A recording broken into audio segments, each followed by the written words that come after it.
एक बार की बात है, रात का समय था। सुनसान सड़क, ठेले के पास एक लड़का रवि पानी पूरी खा रहा है। अचानक हवा तेज हो जाती है। ठेले वाली की जगह एक चुड़ैल खड़ी हो जाती है। कक्का, कौन हो तुम? मैं हूँ पानी पूरी वाली चुड़ैल। जो भी मेरे पानी पूरी खाता है उसे मैं अपने साथ ले जाती हूँ। मुझे जाने दो, मैं कुछ नहीं किया। अब बहुत देर हो चुकी है रवि, तब तुम मेरे शिकार हो। चुड़ैल रवि को खंडहर में ले आती है। चारों ओर अंधेरा है। दीवारों पर खून के निशान और डरावनी तस्वीरें हैं। कृपया मुझे जाने दो, मैं कभी वापस नहीं आऊंगा। मैंने भी ऐसा ही कहा था जब मुझे पहली बार यहाँ लाया गया था, लेकिन अब मैं फंसी हुई हूँ और तुम्हें भी इसी तरह फंसाना होगा। तुम्हारे साथ क्या हुआ था? तुम ऐसी क्यों बन गई? सालों पहले मैं भी एक साधारण लड़की थी, लेकिन गांव वालों ने मुझ पर जादू टोना का आरोप लगाकर मुझे मार डाला।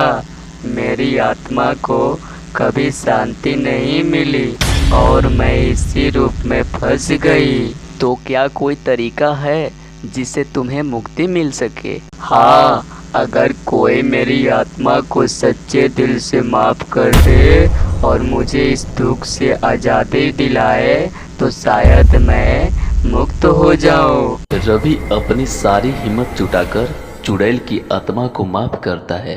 अचानक खंडहर में रोशनी फैल जाती है और चुड़ैल का चेहरा बदल जाता है।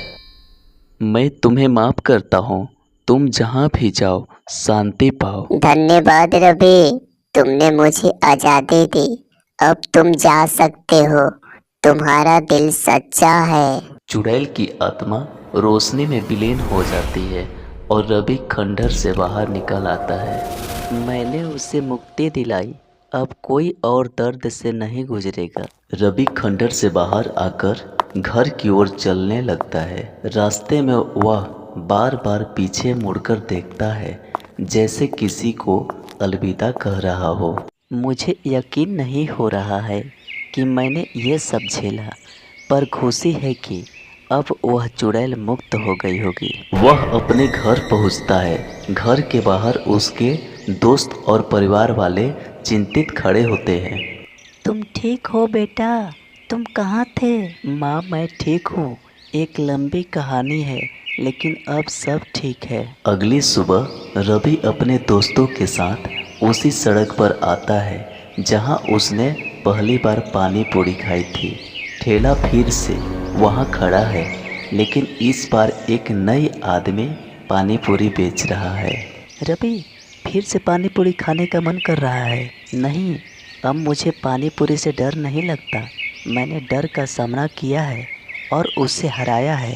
रवि गांव के लोगों को चुड़ैल की कहानी और उसकी मुक्ति के बारे में बताता है।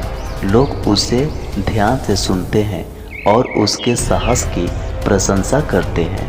रवि, तुमने जो किया वह हमारे लिए मिसाल है।